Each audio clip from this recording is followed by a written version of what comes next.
मेरे जिंदगी के पहले जो लगभग 22 साल हैं वो पंजाब में गुजरे हैं और अपने बहुत सारे दोस्त तीर्थ यात्रा के लिए निकलते थे तो कभी नाम लेते थे कि नांदेड़ साहब जा रहे हैं। तो कभी मन में आता था कि जिंदगी में शायद कोई मौका होगा तो मैं भी उस पवित्र भूमि पे जरूर जाऊंगा। तो कुछ ऐसा संयोग हुआ, ये आरसीएम बिजनेस मेरी जिंदगी में आया और केवल आरसीएम बिजनेस ही नहीं, मुकेश जी ऐसी अपलाइन मेरी जिंदगी में आई और उनके ही कहना चाहिए स्नेह का ये नतीजा है कि आज मेरी अपनी जिंदगी का एक सपना पूरा हुआ है कि आज मैं उस भूमि पे हूं जिस पे आने के लिए मैंने कई साल अब अपने मन में इच्छा रखी थी। और आज मैं आपसे बात करने के बाद सुबह मेरा पहला काम है कि मैं यहाँ गुरुद्वारा साहब जाऊं, जो मेरा अपने आप में एक बड़ा काम है मेरे लिए। तो जिन लोगों की भी वजह से मेरा आना यहाँ संभव हुआ है, मैं बहुत वनीत हूं उनके प्रति। मेरे मन में बड़ी श्रद्धा है उन लोगों के लिए, स्पेशली इस बिजनेस के लिए जिसने मेरे को मौका दिया कि कम से कम 40 घंटे की ट्रैवलिंग के बाद मैं आप लोगों के बीच में इस पुण्य का लाभ लेने के लिए पहुंचा हूं। Thank you very much.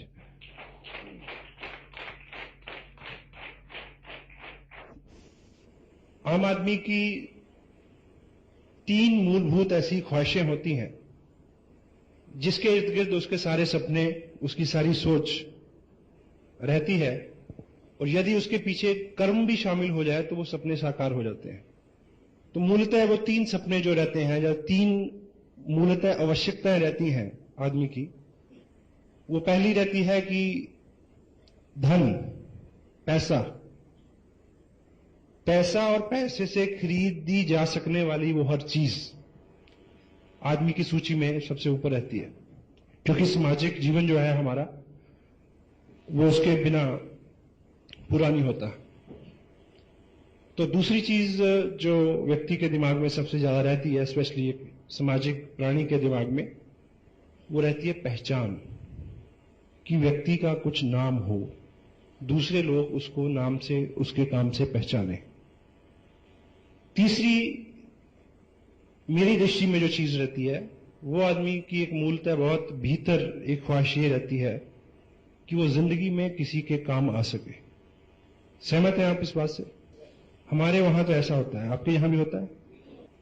तो पैसे की दृष्टि से मैंने एक चीज आपने सुनी होगी कि आज तक कोई भी व्यक्ति पूरी दुनिया में नौकरी से अमीर नहीं बना, नौकरी से, चाहे कितनी भी बड़ी जॉब हो उसकी। तो यदि आपको आर्थिक दृष्टि से कुछ बड़ा करना है तो आपको बिजनेस को चुनना पड़ेगा। तो मैं भी कुछ इस तरह की, कुछ पारिवारिक पृष्ठभूमि, कुछ उस माहौल की प्रेरणा, तो कुछ इस तरह की लोगों की सोबत जिन्होंने मेरे को प्रेरित किया कि मुझे करियर वाइज बिजनेस में आना चाहिए ताकि मैक्सिमम आदमी जो है उससे पैसा ले सके। नाम की दृष्टि से मैंने लेखन शुरू किया, बहुत सारे न्यूज़पेपर्स में मैंने बीइंग जर्नलिस्ट उसको रिप्रेजेंट किया as a freelancer Chandigarh circle से।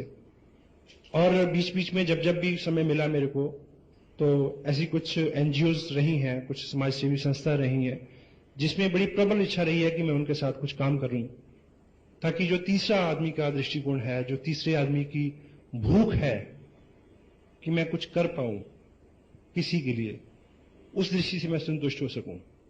तो पिछले लगभग 15 साल का जो मेरा करियर रहा है वो इन तीनों सेतुओं में झूलता रहा है, और तीनों क्षेत्र जो है वो डिसबैलेंस्ड रहे हैं, क्योंकि जब आप पैसे की दृष्टि से बिजनेस में पूरा ध्यान देंगे तो लेखन वगैरह उन चीजों में बहुत ज्यादा नहीं कर पाएंगे।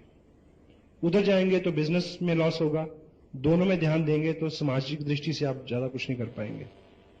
लेकिन आज से लगभग 1 साल पहले जब मैंने आरसीएम बिजनेस के इस प्लेटफॉर्म को देखा तो एक चीज क्लियर हुई कि ये वो प्लेटफॉर्म है, यदि इसके साथ जुड़ के काम किया जाए तो वो तीनों चीजें एक ही वक्त में एक ही प्लेटफॉर्म पे मिल सकती हैं। This is RCM business, unlimited money, unlimited name and fame, and किसी भी लिमिट तक आप लोगों को हेल्प कर सकते हैं, so they can achieve what you have achieved. तो इस दृष्टिकोण से मैंने इस बिजनेस को अपनाया और पूरी ऊर्जा से काम किया पहले डे वन से, पहले दिन से। और चूंकि ये बिजनेस भीलवाड़ा से शुरू हुआ और हरियाणा में बहुत अच्छा इसका काम है, तो आप कभी उधर आए और देखें कि हर वर्ग का व्यक्ति, हर बैकग्राउंड का आदमी, हर फील्ड का व्यक्ति इसमें बहुत अच्छा पार्टिसिपेट कर रहा है और बहुत अच्छी इनकम इससे ली जा सकती है, लोग लेते हैं।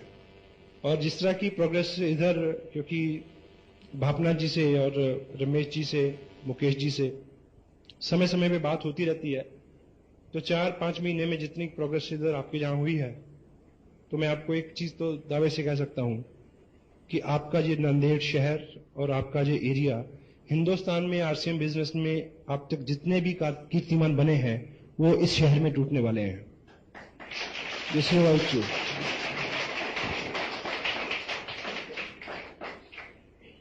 चूंकि हमारी इस तरह के बिजनेस की नॉन कन्वेंशनल कोई भी चीज जो होती है उसके बारे में हमारी कोई विशेष ट्रेनिंग नहीं होती, इसलिए हम अनमने भाव से या मनमानी करके इसमें काम करते हैं, इसलिए बहुत अच्छे रिजल्ट हमें नहीं मिलते।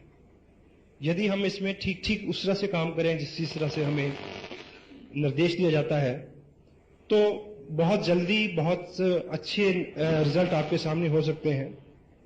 चूंकि जब इस बिजनेस में एक चीज बहुत क्लियर है कि इसमें या तो आप 500, 700, 1,000 रुपया महीना बना सकते हैं।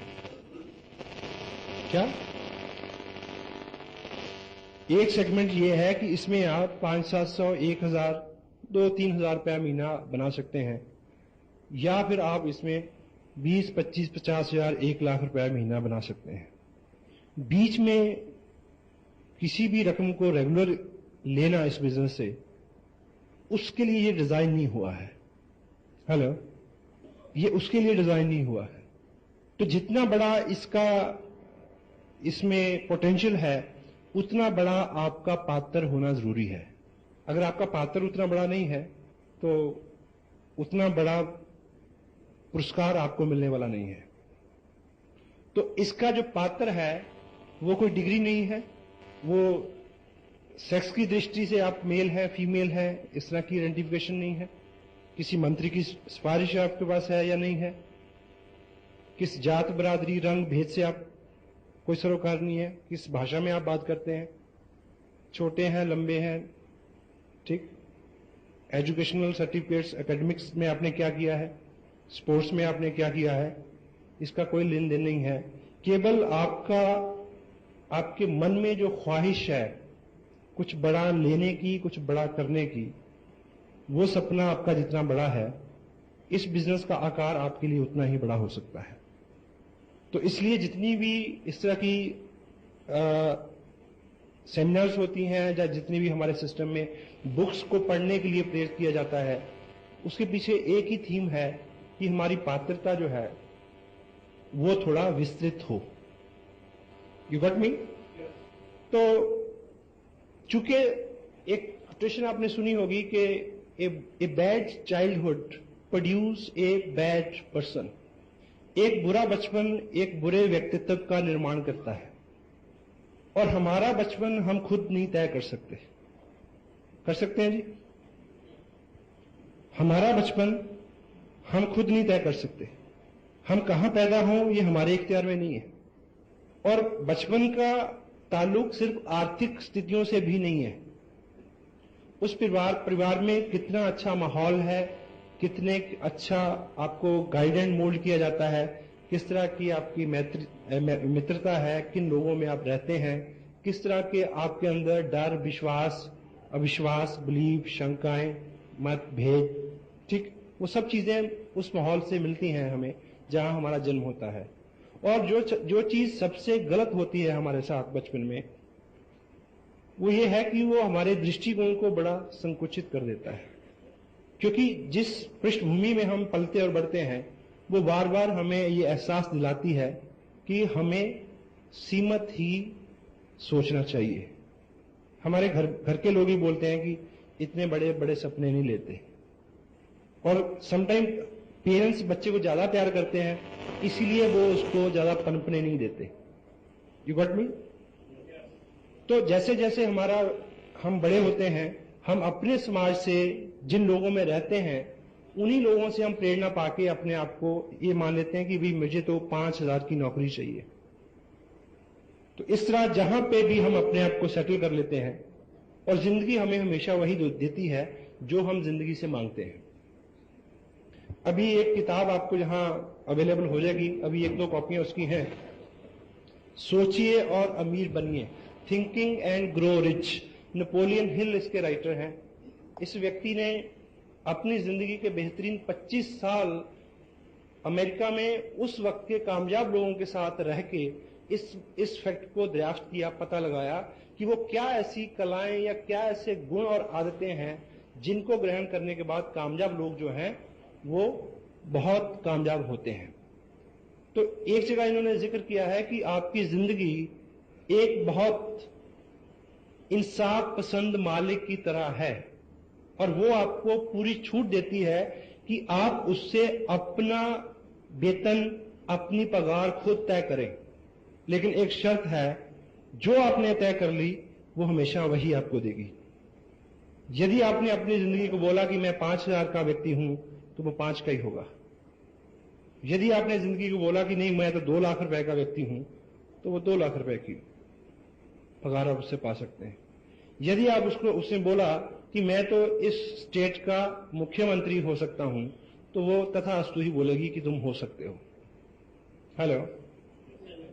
तो उसके पास जितना बड़ी हमारी पात्रता हम डिसाइड करेंगे उतना ही बड़ा हमें पुरस्कार मिल सकता है।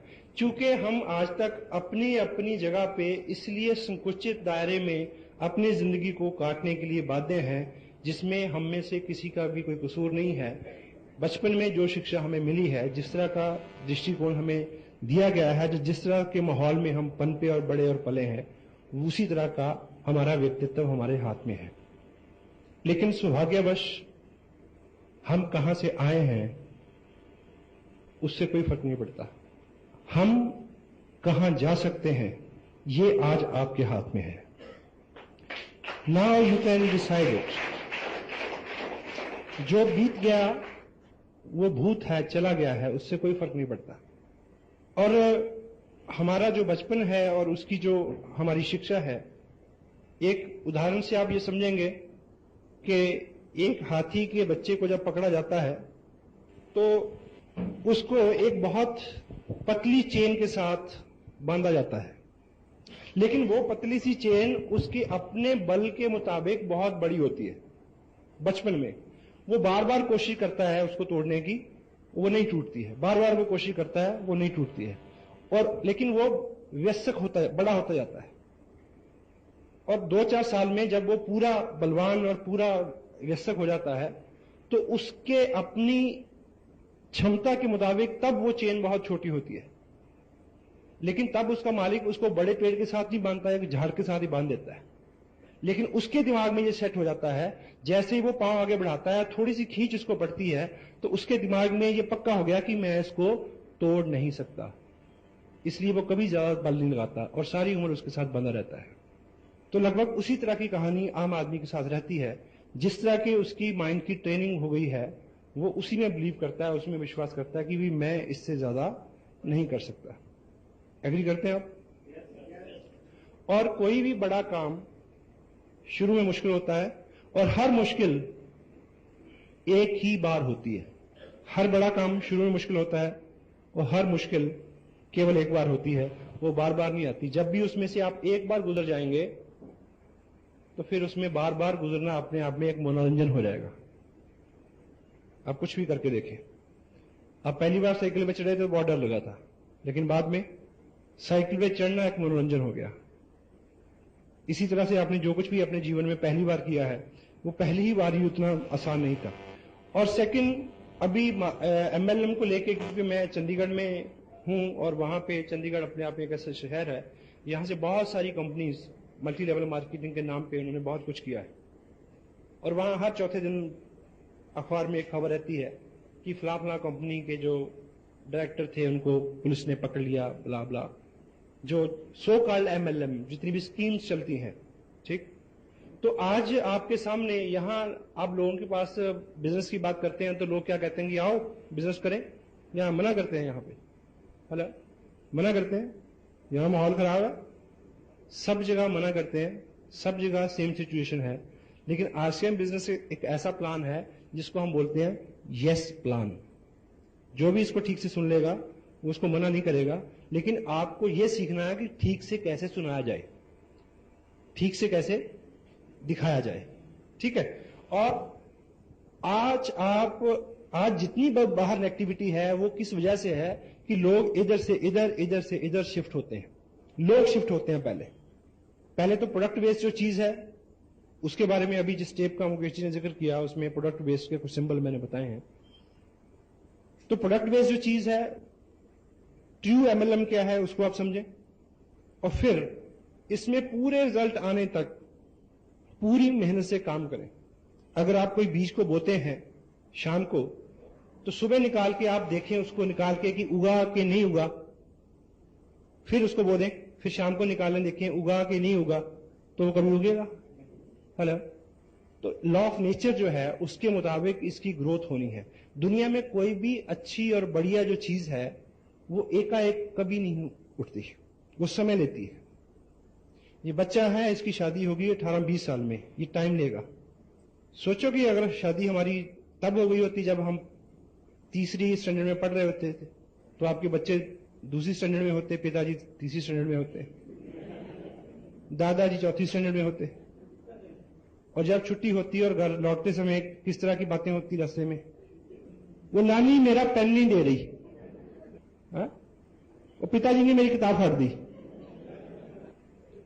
ठीक है ना। तो समय लगता है हर चीज का। और इसमें भी आप, क्योंकि आप डॉक्टर हो सकते हैं, आप वकील हो सकते हैं, आप हाउसवाइफ हो सकते हैं, आप मजिस्ट्रेट हो सकते हैं, आप प्रोफेशनल हो सकते हैं, आपको अपने व्यवसाय में लोग पहचानते हैं कि आप ये हैं। एकाएक लोग आपको RCM का धुरंधर नहीं मानेंगे, मानेंगे जी? उसकी रेपो बनते बनते समय लगेगा। और तब तक आपको उस व्यक्ति की रेपो को यूज करना है जो एज ए अपलाइन आपके साथ है, क्योंकि उसके पास सक्सेस है। तो थर्ड पार्टी अप्रोच से आप काम करें और पेशेंस रखें कि आप वो सब चीजें सीख जाएं और हो जाएगा, ठीक है। और टोटलिटी में ये सारा जो ऐसी किसी भी मल्टी लेवल मार्केटिंग में जो प्रोडक्ट बेस्ड नहीं है, जिसमें पैसा लोगों में बढ़ता है, वहां सम टाइम करंट इनकम लोगों को होती है, लेकिन वो गलत जगह पहुंचाती है आदमी को, ठीक है। ये जो सिस्टम है प्रोडक्ट बेस्ड, ये डिलेड ग्रेटिफिकेशन एक लॉ है, उसके ऊपर काम करता है। आपको इसमें उस तरह से काम करना है जिस तरह से किसान काम करता है। बीज बोने से पहले धरती को तैयार करता है, यानी पहले इन्वेस्टमेंट, ठीक, और फिर उसको बोने के बाद, उसकी तैयारी के बाद, फिर वो वेट करता है उसके उगने की। करता है नहीं करता? हेलो। और सेकंड, वो हर बीज को मौका देता है, हर बीज को। अभी आप में से कुछ लोग ऐसे इस तरह से काम, हमारे यहां तो लोग ऐसा करते हैं, शायद यहां भी करते हो, आप प्रीजज करते हैं कि ये तो करेगा, ये नहीं करेगा, इसको दिखाना, इसको नहीं दिखाना, ये तो बोलता ही नहीं, ये बोलता बहुत है, इसके पास तो बहुत पैसे हैं, इसके पास तो पैसे ही नहीं है, ये तो साइकिल पे आता है, उसके पास तो कार है, ये तो मेरा पड़ोसी है, इसको छोड़ो। प्री जज नहीं करें। करते हैं जी? सबको दिखाएं। किसान कभी ऐसा करता है? वो कभी किसी बीज को पकड़ के पूछता कि भाई बता तू उगेगा कि नहीं उगेगा, अगर तू उगेगा तो मैं तेरे को बोऊं।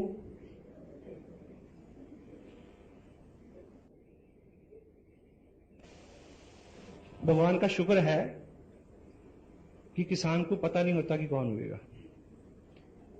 महेश भट्ट को पता नहीं कि उसकी कौन सी फिल्म सेट होगी।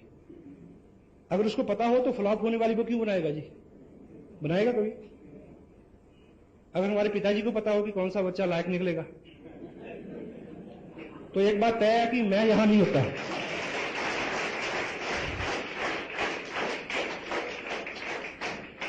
कुछ चाहेगा जी नालायक बच्चे को पैदा करना?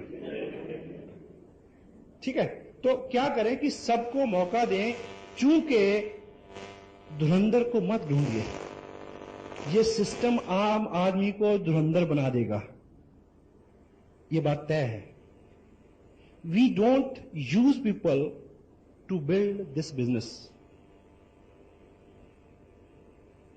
We don't use people to build this business, we use this business to build people and they will build business further. यहां पे लोगों का निर्माण होता है। पहली बार कुछ लोगों ने आज माइक पकड़ा तो आपको लगता कि ये उनके साथ ही था, ये हमारे साथ भी था, ये आपके साथ भी होगा, लेकिन बार बार आपका यहां आना आपको लीडर बना देगा। ये शुरुआत है, और शुरुआत हर चीज की ऐसी होती है, ठीक है। और हमें लगता है कि आदमी बहुत ज्यादा दूसरों की त्रुटियों के ऊपर उसका फोकस रहता है, दूसरे की त्रुटि नजर आती है, अपनी नहीं आती। और हम सब में कमियां हैं, हम सब में खूबियां हैं, लेकिन जब हम एक टीम की तरह काम करेंगे तो सबकी स्ट्रेंथ एक चीज होके टीम जीतेगी, और जब टीम जीतती है तो सब जीतते हैं। होता है। एक बार एक परेड का निरीक्षण कर रहा था कोई कमांडर, तो उसने देखा कि एक जो सिपाही सबसे आगे खड़ा है उसकी पैंट का जिप खुला हुआ है। क्षमा चाहता हूं महिलाओं से। तो कमांडर उसके आगे खड़ा हुआ और उसने उसको घूर के देखा ऐसे और बोला, जिप बंद कर।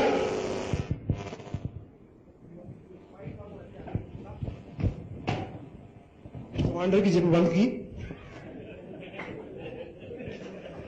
उसकी अपनी खुली थी।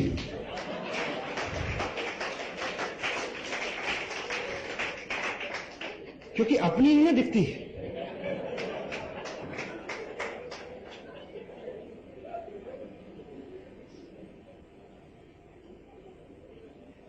मैं चेक कर लूं कि ऐसा तो नहीं।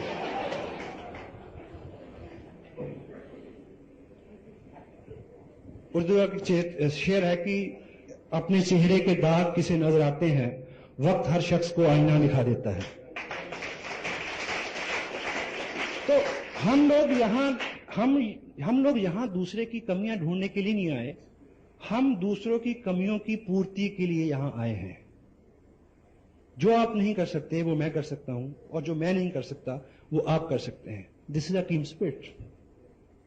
We are not here to compete each other. We are not here to compete each other. We are here to complete each other. एक दूसरे की पूर्णता के लिए हम सब यहां पे हैं, ठीक है। तो बिना प्री जजमेंट के, पूरे विश्वास के साथ आप बिल्कुल राइट, सही, मुकेश जी के पास इतना नॉलेज है इस चीज को सिद्ध करने के लिए कि हिंदुस्तान में अभी तक इस तरह का कंसेप्ट नहीं है, और पूरी दुनिया में ये प्रूवन फैक्ट है कि आरसीएम बिजनेस की तरह की कोई अपॉर्चुनिटी अवेलेबल नहीं है जो किसी देश, काल, व्यवस्था, जगह, इकोनॉमी के पूरी अंदर उतरती हो।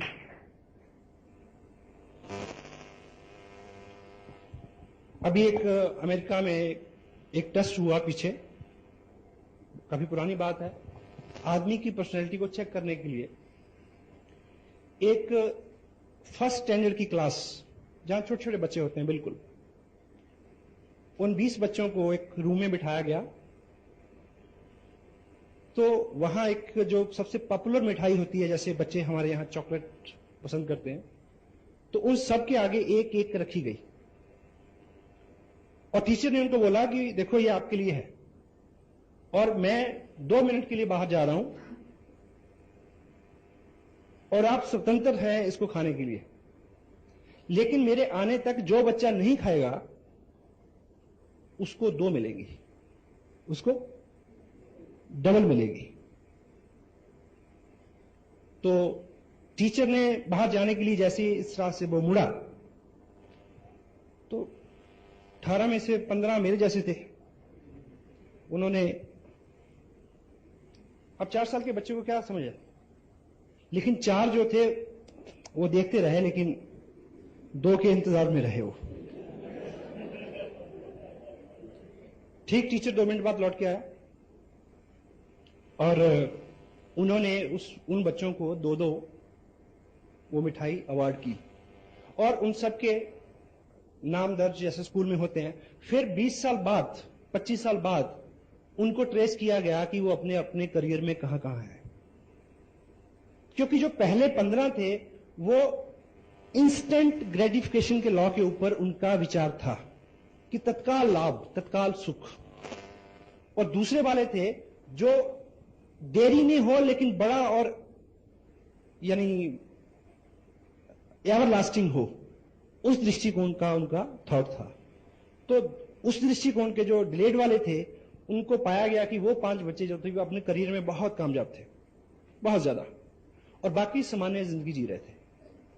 तो यहां पे भी एक चीज आपके सामने है, तो यदि आप उसको, प्रकृति का जो नियम है कि पहले बहुत सारा आप काम करें, क्योंकि काम करना क्या है, वर्चुअली काम आपके व्यक्तित्व का निर्माण है। करते करते आप जो पाएंगे वो महत्वपूर्ण नहीं है, करते करते जो आप बनेंगे वो महत्वपूर्ण है।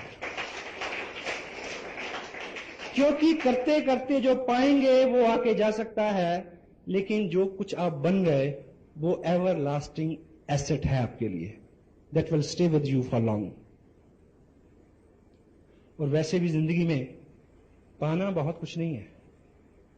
पाने के लिए तो कुछ उदाहरण ऐसे भी हैं कि आदमी ऐसे ही पा जाता है समटाइम। किसी अमीर के घर में कोई पैदा हो गया तो पा गया, किसी को लॉटरी लग गई तो पा गया, किसी कन्या की शादी हो गई एक करोड़पति घर में तो मिल गया सब। हाँ, यस, होता है। किसी को एक थैला मिल गया, होता है, कम होता है, होता है। पर आपने कभी नहीं सुना होगा कि किसी आदमी को बस सीट के ऊपर एक लिफाफा मिला, उसके ऊपर एक कागज था जिसके ऊपर लिखा था कि आप नंदेड़ शहर में डीसी अपॉइंट कर दिए गए हैं, जाकर चेयर संभाल लो। नहीं होता, उसके लिए बनना पड़ता है। हेलो। तो ये इस बिजनेस में ये टोटल एथिकल अप्रोच है, टोटल ईमानदारी के साथ आपको काम करना पड़ेगा, क्योंकि आप लोगों के ऊपर अपने व्यक्तित्व का, चरित्र का ऐसा असर छोड़ेंगे कि वो बात माने आपकी, क्योंकि आते हैं जिनके बारे में हम अच्छा सोचते हैं। सही है गलत? तो वर्चुअली एमएलएम क्या है? दूसरे व्यक्ति को अपने चरित्र और अपनी पर्सनैलिटी से पॉजिटिवली इस तरह से इंपैक्ट करना कि उसको हमारी सानिध्य में रहते हुए अच्छा हो, और उसी के इंप्रेशन में वो सब उन कामों को करने के लिए तैयार हो जाए जो हम करते हैं। क्योंकि आप अच्छे हो जाएंगे तो लोग आपको के बारे में अच्छा सोचेंगे, और लोग आपके बारे में अच्छा सोचेंगे तो वो आपसे स्नेह करेंगे। और डेल कार्नेगी की एक बुक है जो मैनुअल है, इस बिजनेस को आप करना चाहते हैं तो ये किताब आपके पास जरूर होनी चाहिए। डेल कार्नेगी अपनी 35 साल के अनुभव में क्या लिखते हैं कि हम जिन लोगों से प्रेम करते हैं उनके अवगुणों से भी प्रेम करते हैं, और हम जिन लोगों से द्वेष करते हैं उन लोगों के गुणों से भी द्वेष करते हैं। जो लोग आपको पसंद करते हैं वो आरसीएम बिजनेस भी पसंद करेंगे, उनको कितना भी बुरा क्यों ना लगता हो। तो आप डे बाय डे अच्छे हो जाएं, केवल ये करवाना है आपसे और कुछ नहीं करवाना। क्योंकि कपड़ा तो आप पहले भी पहनते हैं, नहाते तो आप पहले भी हैं, चाय तो आप पहले भी पीते हैं, ब्रश तो आप पहले भी करते हैं जी। तो ये सारा आयोजन आपको कपड़ा पहनाने और चाय पिलाने और ब्रश करने के लिए नहीं जो हो रहा है, ये केवल हो रहा है कि आपका व्यक्तित्व ऐसा हो जाए कि लोग आपको लीडर माने और आहिस्ता आहिस्ता आपकी सोबत को पसंद करना शुरू कर दें, और आपके पीछे बहुत सारे लोगों का एक इस तरह का समूह तैयार हो जाए, जिधर आप जाएं वो उधर जाने को तैयार हो सकता है ये, लेकिन एकाएक नहीं होगा। क्योंकि आज आपका और मेरा जो भी कैरेक्टर है, ना तो वो एक दिन में बना है, ना वो एक दिन में बदलेगा। एक दिन दूध पी के आप पहलवान नहीं हो सकते, और एक दिन सैर करके आप पतले नहीं हो सकते। सही है? तो उसमें समय लगेगा, इसलिए पेशेंस चाहिए, और इसीलिए निरंतर प्रयास। क्योंकि अपने आप में संस्कार डालना एक लंबी प्रक्रिया है। वो उस तरह की प्रक्रिया है जिस तरह से हम पानी टपका के किसी पत्थर में छेद करें। तो कितना समय लगेगा? ड्रिप ड्रिप ड्रिप, बूंद बूंद बूंद करके बहुत सारा समय लगेगा, फिर हमारी आदतें में बदलाव आता है। एक बात आपने सुनी होगी कि एक स्ट्रीम, एक नदी बहुत तेज बह रही थी, उसमें एक मेंढक बहता हुआ जा रहा था, मेंढक।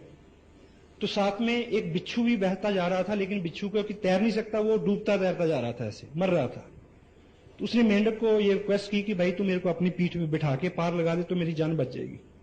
तो मेंढक ने कहा कि ये सेवा का काम तो मेरे को पसंद है, पर मेरे को डर है कि जैसे मैं तेरे को अपनी पीठ पे बिठाऊंगा तो तू मेरे को काट लेगा। तो बिच्छू ने बोला कि मैं इतना पागल नहीं हूं, जबकि अगर मैं तेरे को काटूंगा तू मर जाएगा तो मैं डूब जाऊंगा, इसलिए मैं मरने के लिए तो कम से कम तेरे को माफ कर ही दूंगा, ऐसा मैं नहीं करूंगा। उसने प्रॉमिस किया।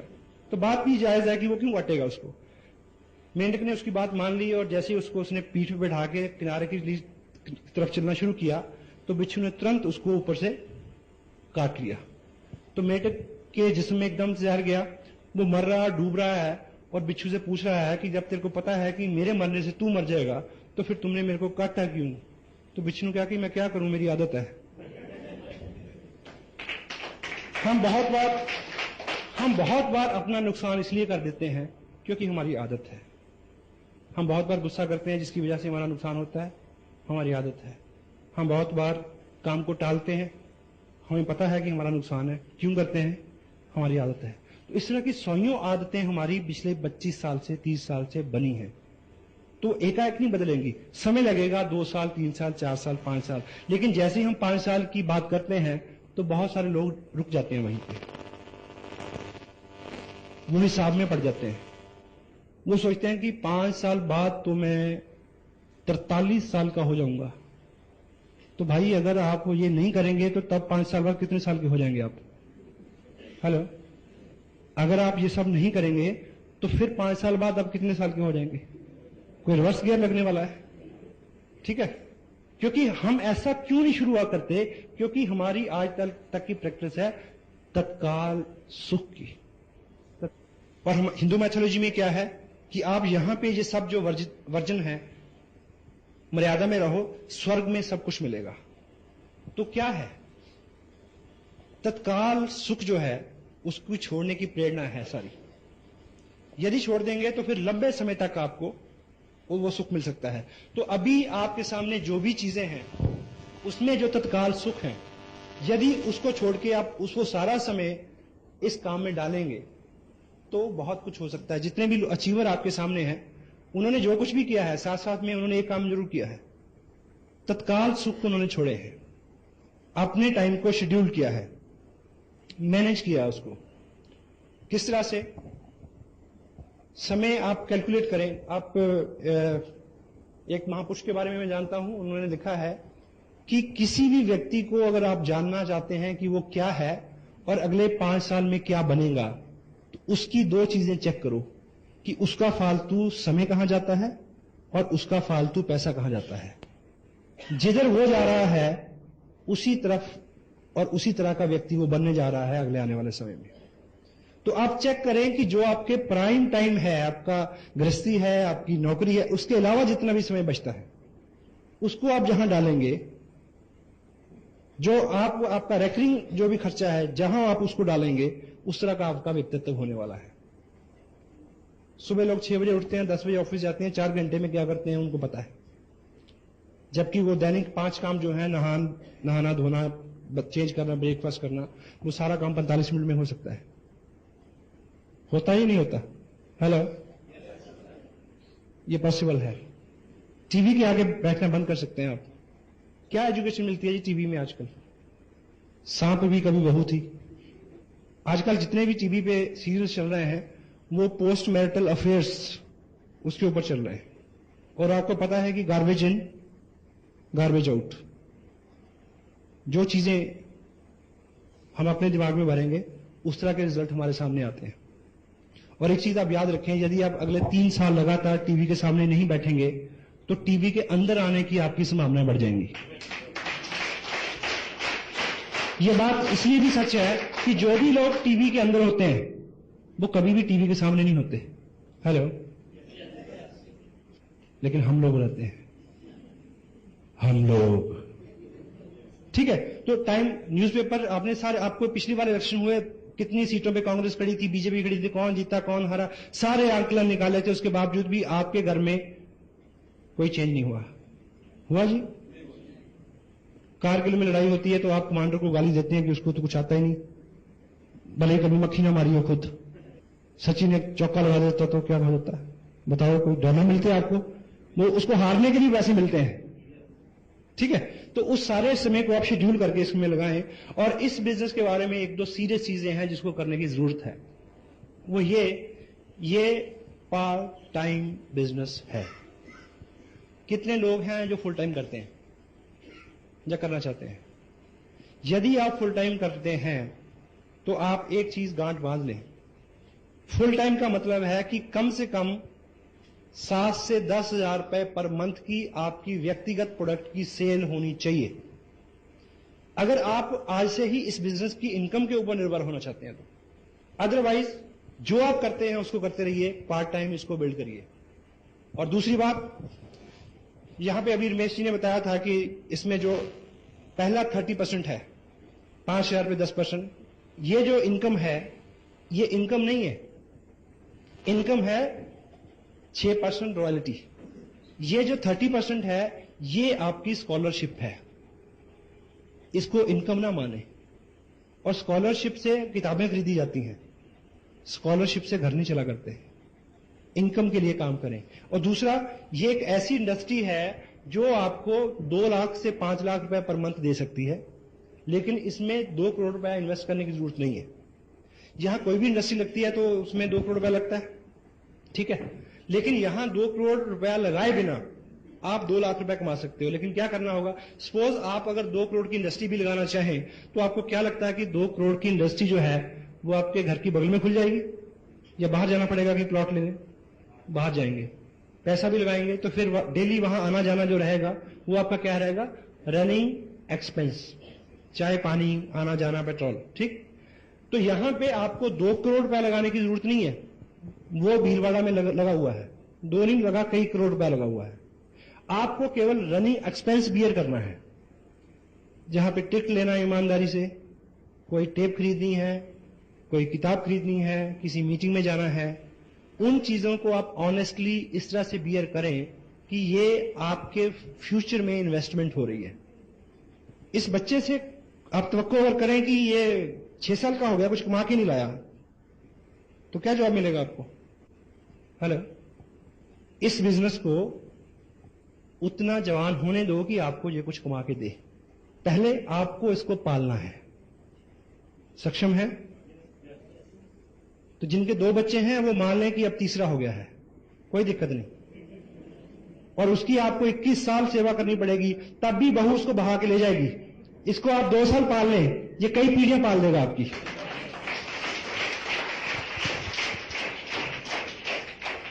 देखिए, मैं पिछले 13 महीने, 1 साल मेरा जो भी काम करने का तरीका रहा, मैंने वो सभी ऑप्शंस जो सोशल एंगेजमेंट्स होती हैं छोटी छोटी, उसको स्थगित रखा। मेरा अपना शेड्यूल है, अगले ये 2 महीने का मेरा शेड्यूल बना हुआ है।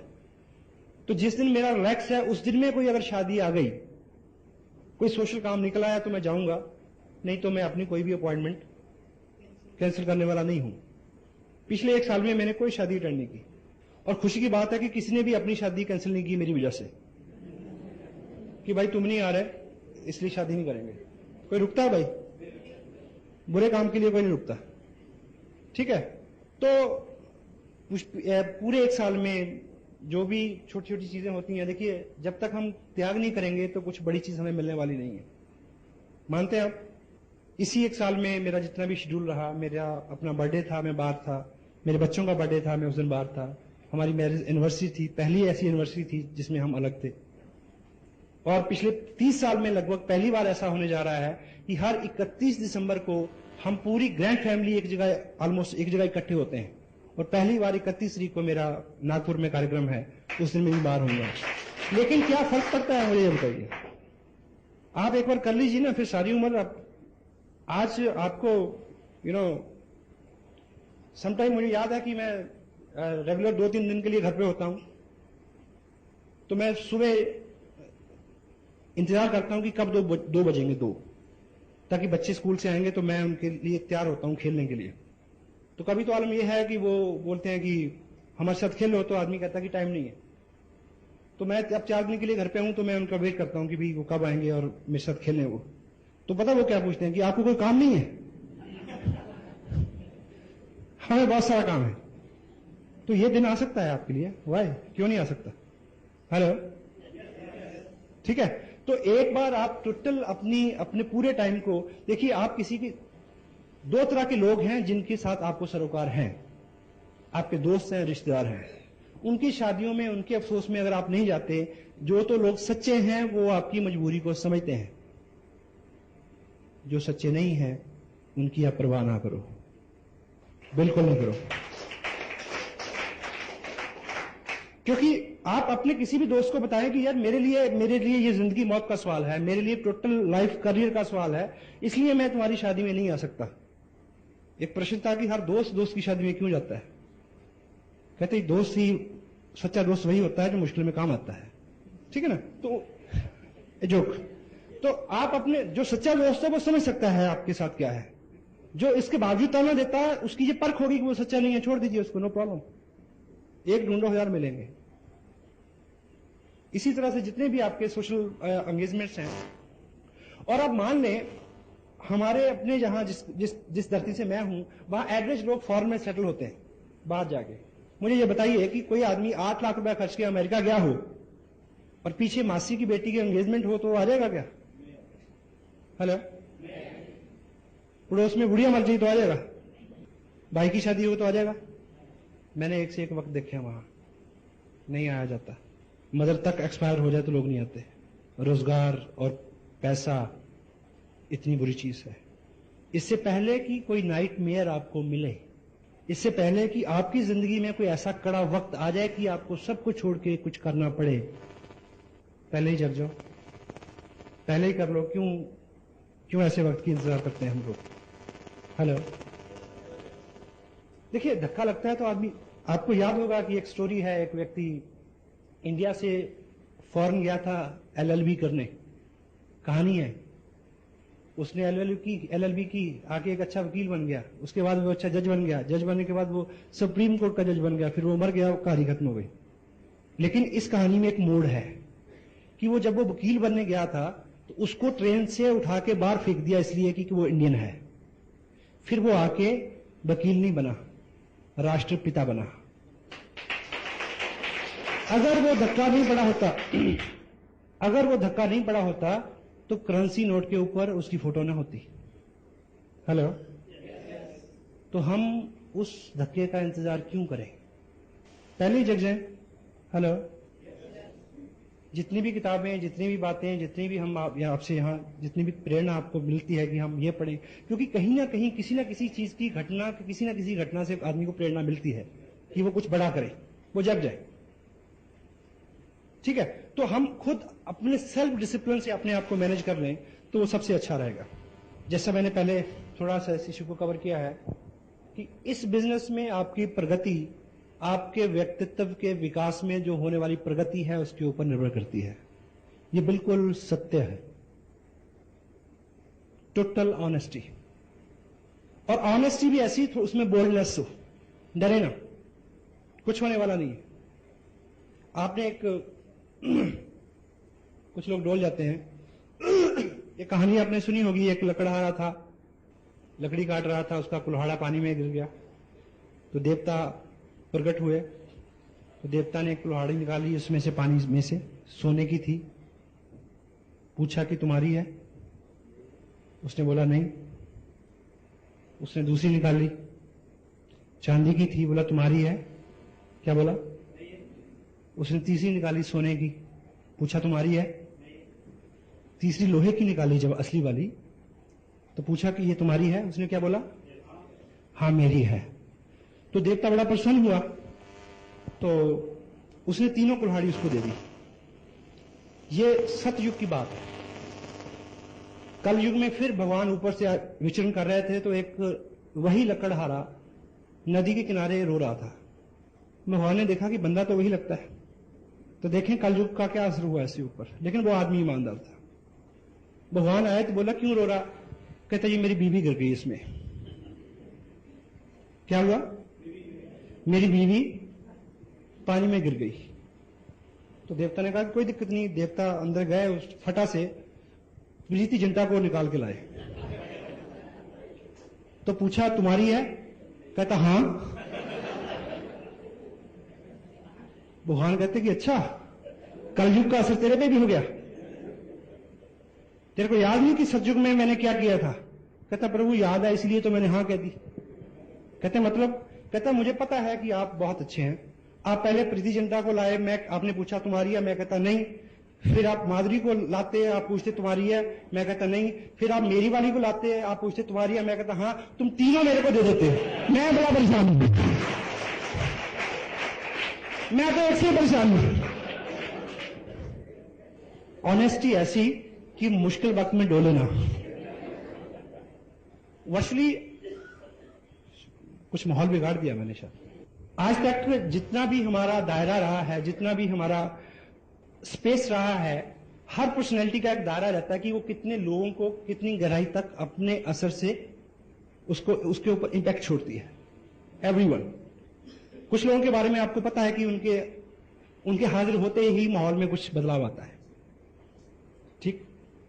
और आपके पड़ोस में कोई गेस्ट आता है 6-3 महीने बाद, और आप अपने पड़ोस से पूछते हैं किसी लेडी से कि वो तुम्हारा भाई कब आएगा, यानी वो आदमी पड़ोस का गेस्ट है लेकिन आपके साथ कनेक्टेड है, आपको अच्छा लगता है। या आप कहीं गेस्ट जाते हैं तो वहां लोग पूछते हैं कि वो कब है ना। वो आदमी किसी को डॉलर थोड़ी देता है कि हेलो, उसका व्यक्तित्व होता है ऐसा। तो हम उस तरफ हमारी यात्रा उस तरफ शुरू हो, उसके लिए छोटे छोटे प्रयास जो हैं वो उसमें फर्क ला सकते हैं। एकाएक उसमें होने वाला नहीं है, क्योंकि हमारा जो दिमाग है, अभी एक किताब यहां पे है,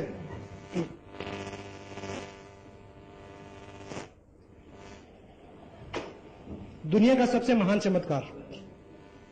ये किताब आप जरूर लें, अभी 1-2 कॉपीज हैं, रमेश जी आपको प्रोवाइड करा देंगे। ये हमारे दिमाग की रीप्रोग्रामिंग के लिए है, क्योंकि every habit is a learned behaviour and every learned behaviour could be unlearned with practice. वो अनलर्न किया जा सकता है लेकिन समय लगता है। ये उसका पूरा मैनुअल है और दुनिया की बेस्ट सेलर है, हिंदी में अवेलेबल है, इंग्लिश में ओरिजिनल कॉपी का इसका रेट है करीब $3.5, कई 100 में मिलेगी, लेकिन अभी $70 इसका मेरा रेट है। तो इसमें टोटलिटी में क्योंकि अपना जो दिमाग, ह्यूमन ब्रेन जो है, वो केवल इनपुट के लिए है। जो भी विचार, जो भी घटना, जो भी संवाद और संदेश उसमें आता है, वो उसी में रहता है, बाहर नहीं निकलता। और उसी से हमारा डर, वहम, हमारे व्यक्तित्व का, हमारी आत्माओं का निर्माण होता है। तो आप एक एग्जाम्पल से ऐसे समझे कि मान लीजिए ये ह्यूमन ब्रेन है, और दूसरी तरफ से आप ये मानिए कि ये एक बकेट है, दूध की बाल्टी है, और इस दूध की बाल्टी में अगर 2 बूंद जो है वो इंक, 2 बूंद ब्लू इंक की डाल दी जाए तो क्या होगा? ये पूरा दूध नीला हो जाएगा, तो ये पीने लायक नहीं रहेगा, ठीक। और इसको एकाएक वो 2 बूंद इंक इसमें से निकालने का अभी तक कोई भी तरीका आजाद नहीं हुआ है, लेकिन हमारा पर्पस इसको पीने लायक बनाना है। तो हम क्या कर सकते हैं कि यदि इस एक बकेट के अंदर 2-3 बकेट और फ्रेश दूध की डाल दी जाए तो ये सारा दूध पीने लायक हो जाएगा। सही है गलत? तो हमारे दिमाग में जो भी पहली इंफॉर्मेशन है, जिसकी वजह से हम अपने आप काम करते हैं, अपने आप रिएक्ट करते हैं, अपने आप गुस्सा करते हैं, अपने आप झूठ बोलते हैं, उसको किसी भी सर्जरी से अलग नहीं किया जा सकता, कि सिवाय एक के कि उसमें बूंद बूंद करके बहुत सारी इंफॉर्मेशन डालनी पड़ेगी, ताकि वो इतना डिल्यूट हो जाए कि ये असर नजर आए, उसमें पुराना खत्म हो जाए,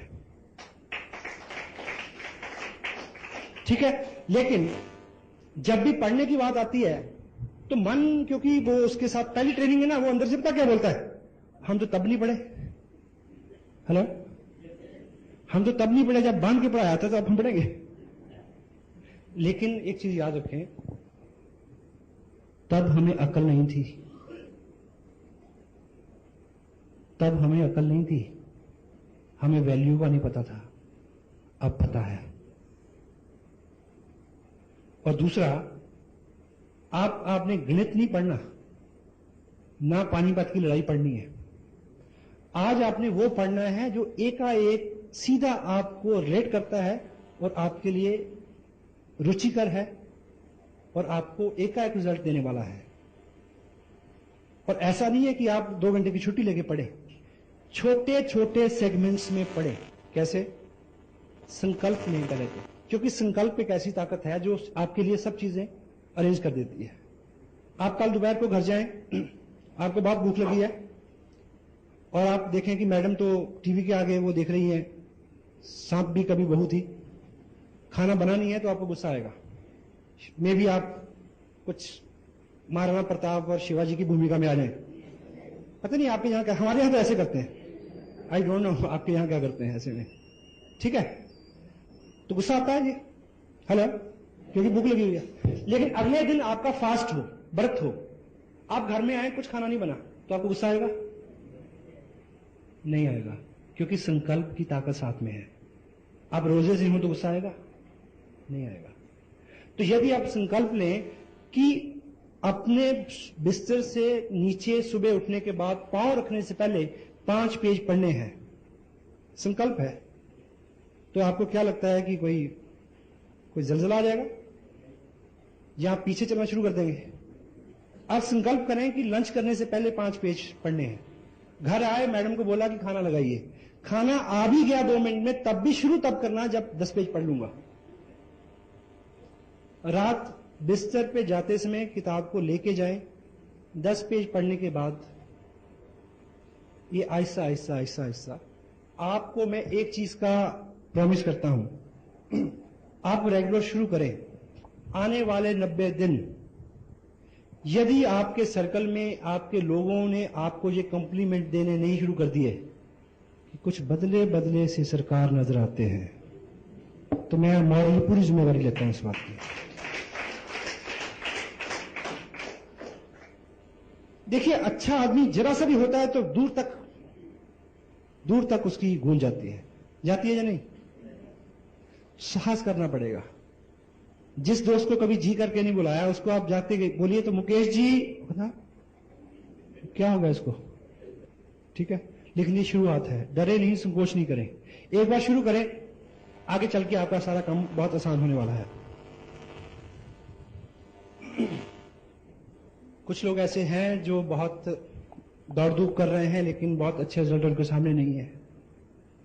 यदि हैं तो एक चीज याद रखें, ये काम अकेले मत करें, आपको हेल्प की जरूरत है और हेल्प बिल्कुल फ्री मिलती है यहां पे। हेलो, अपनी पूरी क्षमता का जोर ना लगाएं। अगर आपने एक ट्रक को ऊपर उठाना है तो आपकी ताकत से नहीं उठेगा, जैक से उठेगा। तो इस तरह की मीटिंग, कुछ टिप्स, कुछ बुक्स, कुछ अपने आप के लिए अपनी अप्रोच को बदलें थोड़ा। चेक, एक आदमी बड़ी एक्साइटमेंट में बिजनेस साइन करता है, 4 लोगों के साथ बात करता है, मना मिलती है उसको, तो दोबारा कभी नजर नहीं होता, 5 तक तब में विलीन हो जाता है। आपके सामने एक वचन दे मेरे को आज, जब भी आपके सामने डिस्करेजमेंट आएगी तो आप अपनी अपलाइन से बात करेंगे और पूछेंगे कि अब मैं क्या करूं। यस? क्योंकि हर समस्या का समाधान है। डिस्करेज होके गायब ना हो जाए। अपनी अप्रोच को जितनी बार आप असफल होंगे उतनी बार आप बड़ी कामयाबी के निकट पहुंच रहे हैं, इस बात का स्मरण रखें। आप सहमत है? ठीक है, तो आप जैसे पढ़ते रहेंगे आपकी अप्रोच में आहिस्ता आहिस्ता आहिस्ता अंतर आता रहेगा। एक इंटरनेशनल प्रॉब्लम पे मैं आपसे बात करना चाहता हूं, वो है सेकेंड लेग सिंड्रोम। एक लेग नहीं चल रही। कितने लोगों के साथ ये प्रॉब्लम है? या एक टांग छोटी है जी, सब ठीक है, हेलो, है किसी के साथ? कोई आदमी कहे कि मैं शादीशुदा हूं, और आपने वो जोक सुना, एक आदमी ने पूछा कि तेरी शादी हो गई, कहता नहीं मैं वैसे ही दुखी हूं। कोई आदमी कहे कि यार मैं शादी से परेशान हूं, तो आप उसको क्या हौसला दें? यार सब परेशान है, चिंता ना कर। क्या जी? अगर आपको सूचना मिले कि रात को आकाश से कोई ऐसी चीज गिरने वाली है जो आपकी छत पे गिरेगी, तो आपकी नींद हराम हो जाएगी। अगर समाचार ये हो कि पूरी दुनिया डूब जाएगी, तो आप कहेंगे जहां सब डूबे जहां हम डूबे, कोई चिंता नहीं है। होता है? तो मैं आपको एक अच्छी खबर देने वाला हूं। यदि आपकी सेकंड लेग में काम कम है या अभी नहीं है, तो ये इंटरनेशनल प्रॉब्लम है, चिंता ना करें। ये सबके साथ है, ठीक है? और होता क्या है, ये क्यों होता है? ये दो कारणों से होता है। कुछ लोग, क्योंकि हम आपकी ऑर्गेनाइजेशन में भी दो तरह के लोग होंगे, कुछ लोग तो बहुत कमिटेड, बहुत मेहनत, ठीक ठीक काम कर रहे हैं, उनके साथ भी समस्या रहेगी। और कुछ लोग सिर्फ उन्होंने क्या किया कि पर्चा भरा, एक आदमी को स्पॉन्सर कर दिया, जहां उनकी अपलाइन में ने किसी आदमी को उनके नीचे स्पॉन्सर कर दिया। उनकी एक लाख बहुत बड़ी है, दूसरी में कुछ भी नहीं। जो आदमी ये शिकायत करता है कि मेरी दूसरी चलती नहीं है, तो बड़े ख्याल रखे कि उसकी एक भी नहीं चलती, उसकी